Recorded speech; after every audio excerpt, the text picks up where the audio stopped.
Welcome back. And if you're new to the channel, make sure you turn the alert notification on, click subscribe. Also leave a comment, click like, whatever you guys do does help out the channel. So we're going to be comparing the two lights that you just saw. Number one is going to be the Olight. Number two will be that Streamlight. Now the firearms are not actually used in the video, okay?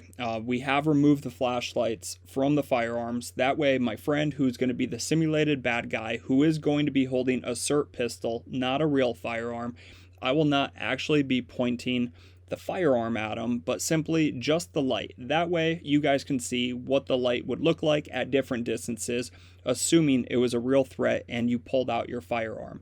Remember, if you ever go to engage with a firearm, you better be aware of what your target is and ensure that it's not a friendly.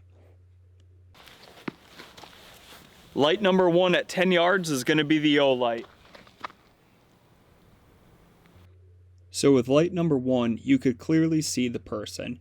The flooding isn't incredible. It's also not super dark right there, and we're also not doing this in an alleyway.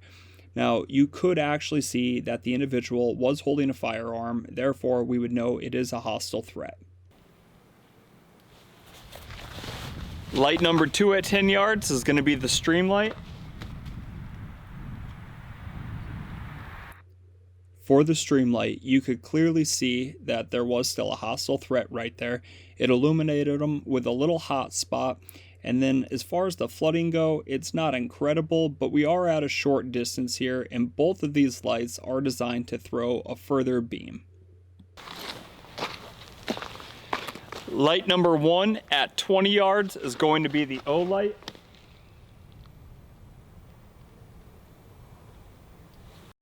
At that 20-yard distance, you could still clearly see that there is a hostile threat right there. A 20-yard shot in the dark, definitely not ideal. A lot of people don't even shoot 20 yards when it's perfect daylight conditions. So 20 yards at night, not recommended. Light number two will be the Streamlight.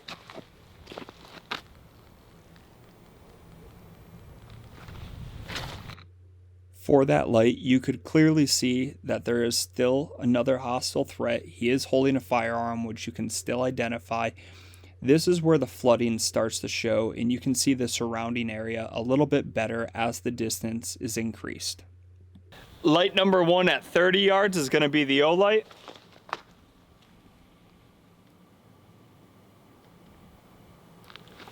Another feature that the Olight does have, if you pinch the left and right at the same time, it's a strobe effect.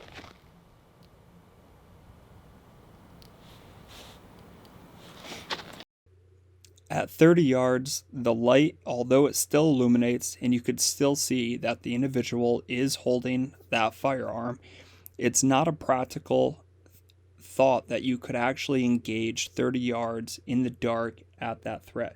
So I don't recommend doing that, but it is kind of neat that the light does actually perform and you could illuminate a threat at such a great distance in the nighttime. Now, the one feature I do not like about the Olight is you actually have to press the switch left or right versus up and down. Because of this, you might start throwing some of your rounds left or right, and on top of that, to utilize your strobe effect, you actually have to pinch both of those at the same time, which means your support hand is doing something really weird if you try to use that strobe. Light number two at 30 yards is going to be that Streamlight.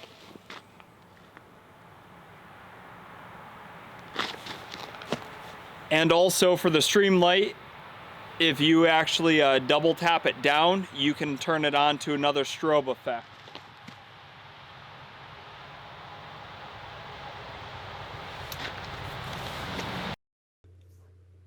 This is where the Streamlight really picked up its game, in my opinion. Instead of pressing left or right on the switch to turn the flashlight on, with the Streamlight, you just press down. Because of this, I think it's a lot easier to function for the average shooter. Now, as far as shooting at 30 yards in the dark, utilizing a flashlight, this is not something the average carry concealed holder could ever do, especially accurately. So it's not something that I actually would recommend to someone, but if you were going to go target shoot and you wanted to take that further shot, this flashlight has the kind of edge, in my opinion, than what the Olight actually has. Hey guys, I know it's extremely hard to actually see me, but behind me there is also a vehicle, and what I want to use are the same two flashlights, that Olight and then also the Streamlight TRL-1, and I want to show you what happens when you try to illuminate inside of a vehicle. So the Olight will be number one.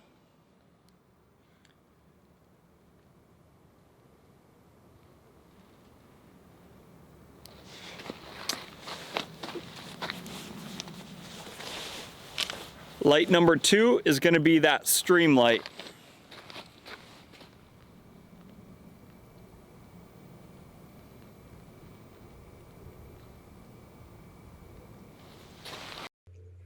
Overall, I don't believe that if you went with the Olight or if you went with the Streamlight, you're really going to be that upset. Both lights function very well. As far as the operation, the only noticeable difference is with that Olight, you are pressing the switch left or right, which could throw off the accuracy or make it hard to actually use the strobe effect. Versus the Streamlight, where you're just using that toggle switch and pressing down, I do think as far as shooting goes, you probably would stay more accurate and you don't have to change your actual grip to utilize that strobe effect.